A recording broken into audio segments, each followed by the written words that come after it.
సరే, నేరుగా విషయానికొచ్చేద్దాం. ఈరోజు మనం చెంగ్జియే గ్రూప్ చుట్టూ అల్లుకున్న పవర్, ఎథిక్స్, ఇంకా కార్పొరేట్ ఎస్పియోనాజ్, అదేనండి కార్పొరేట్ గూఢచర్యం గురించి విడమర్చి విశ్లేషించుకుందాం. ఈ సోర్స్ మెటీరియల్లోని 11వ ఎపిసోడ్. అబ్బో, ఇది మామూలు విషయం కాదు. కేవలం బిజినెస్ డీల్స్ మాత్రమే కాకుండా మనుషుల ఎమోషన్స్, నైతిక విలువల మధ్య జరిగే ఒక పెద్ద టగ్ ఆఫ్ వార్ అని చెప్పొచ్చు. ముందే ఒక ఇంట్రెస్టింగ్ కోట్తో స్టార్ట్ చేద్దాం.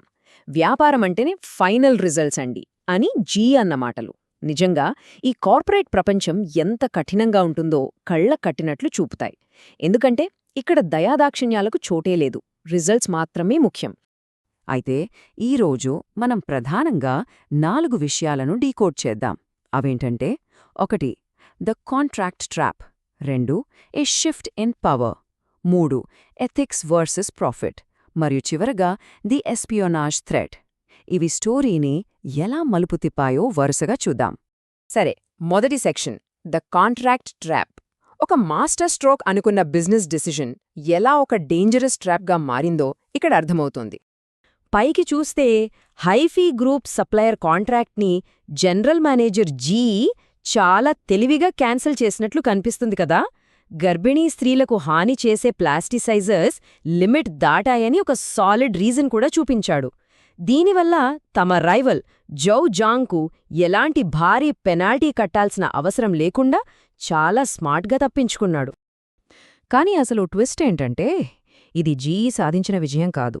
అప్పటికప్పుడు లాభాల కోసం అతను బ్లైండ్గా కాంట్రాక్ట్ సైన్ చేశాడు. కానీ ఎప్పుడు ముందు చూపుతో ఉండే చైర్వుమెన్ అంటే జీఈ నాయనమ్మ కంపెనీ లాయర్తో సీక్రెట్గా ఆ కాంట్రాక్ట్లో ఒక సేఫ్టీ లూప్హోల్ యాడ్ చేసింది. నిజం చెప్పాలంటే ఆవిడ చేసిన ఆ చిన్న మార్పు వల్లే జీఈ ఒక పెద్ద ముప్పు నుంచి త్రుటిలో బయటపడ్డాడు. ఇక సెకండ్ సెక్షన్ పవర్ షిఫ్ట్ విషయానికి వద్దాం.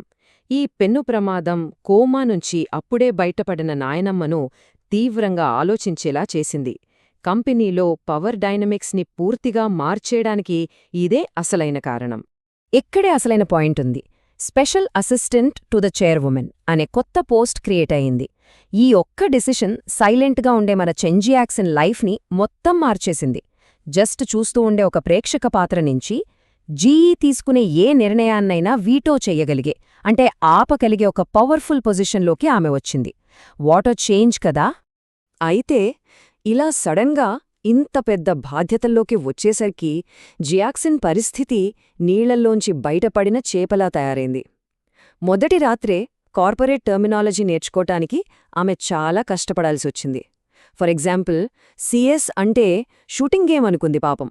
కానీ అది కస్టమర్ సాటిస్ఫాక్షన్ అని, ఉత్పత్తులు కస్టమర్ అంచనాలను ఎలా అందుకుంటాయో చెప్పే ఒక మెట్రిక్ అని ఆమె తెలుసుకుంటోంది. వీళ్ళిద్దరి మధ్య మారుతున్న ఈ ఈక్వేషన్ని ఒక చిన్న ఇన్సిడెంట్ భలే క్యూట్గా, ఎఫెక్టివ్గా చూపిస్తుంది. ఇంట్లో ఫ్రిడ్జ్ స్పేస్ కోసం జరిగే చిన్న గొడవ యాక్చువల్గా వాళ్ల మధ్య సమానత్వం కోసం జరిగే పోరాటానికి ఒక సింబల్. ఫ్రిడ్జ్ పైభాగం నాకే కావాలని జీఈ అడిగితే, లేదు లేదు నేను తక్కువేం కాదు, నాకు ఈక్వల్ స్పేస్ కావాలని జియాక్సన్ పట్టుబడుతుంది. ఒక రకంగా ఇది ఆత్మగౌరవానికి సంబంధించిన విషయం. మూడో సెక్షన్ ఎథిక్స్ వర్సెస్ ప్రాఫిట్. చేతిలోకి వచ్చిన ఈ కొత్త అధికారాన్ని జియాక్సన్ నిజంగా వాడటం మొదలుపెడితే అసలు ఆఫీస్లో ఎలాంటి పరిణామాలు జరుగుతాయో ఇప్పుడు చూద్దాం.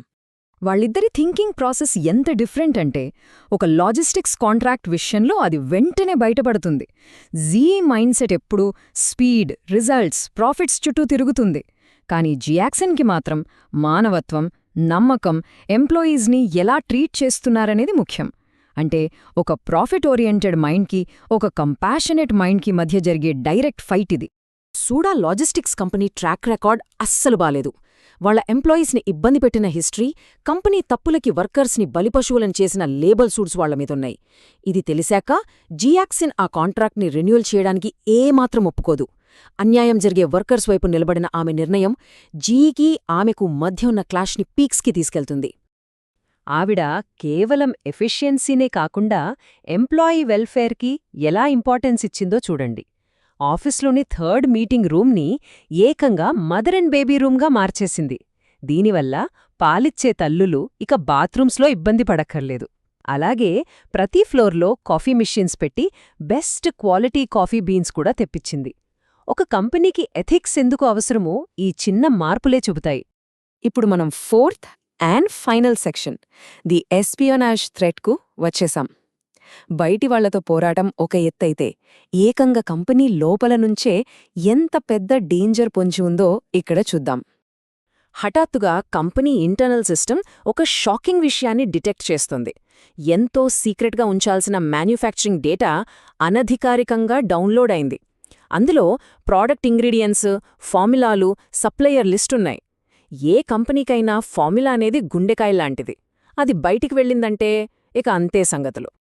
అయితే దొరికిన ప్రూఫ్స్ అన్నీ చాలా ఇంట్రెస్టింగ్గా జీఈ సొంత తమ్ముడు జెంగ్రెన్ వైపే పాయింట్ చేస్తున్నాయి. డౌన్లోడ్ అయిన ఐపీ అడ్రస్ హువానియావో ఐలాండ్ ఫ్యాక్టరీది. వాడిన పాస్వర్డేమో డైరెక్ట్గా చైర్వుమన్ నోట్బుక్లో ఉంది. దానికి తోడు జెంగ్రెన్ రైవల్ జో జాన్తో సీక్రెట్గా మీటవడం. ఈ డాట్స్ అన్ని కనెక్ట్ చేస్తే ప్రైమ్ సస్పెక్ట్ అతనే అనిపిస్తోంది కదా. ఈ ఇన్వెస్టిగేషన్ జెంగ్రెన్ని నలువైపులా కార్నర్ చేసేసరికి టెన్షన్ మామూలుగా ఉండదు. డేటా లీక్ డిటెక్ట్ చేయడం, ఐపీ, పాస్వర్డ్ ట్రేస్ చేయడం ఇవన్నీ ఒక సీక్వెన్స్లో జరిగాయి. లాస్ట్కి అతనికి ముట్టిన ఆ మిస్టీరియస్ ఎన్వలప్ గురించి డైరెక్ట్గా ప్రశ్నించేసరికి సీన్లో అమాంతం ఇంటెన్సిటీ పెరిగిపోతుంది. జెంగ్రెనేమో నేను ఏ తప్పు చెయ్యలేదంటూ బలంగా వాదిస్తున్నాడు. మరతను నిజంగానే కార్పొరేట్ ద్రోహ, లేక ఎవరైనా తెలివిగా అతన్ని ఇందులో ఇరికించారా? డబ్బు, కార్పొరేట్ కుట్రల ముందు ఫ్యామిలీ బంధాలు నిలబడతాయా అన్న ఈ పెద్ద మిస్టరీని ఆలోచిస్తూ ఈ రోజుకి ఈ విశ్లేషణను ముగిద్దాం. మళ్ళీ కలుద్దాం.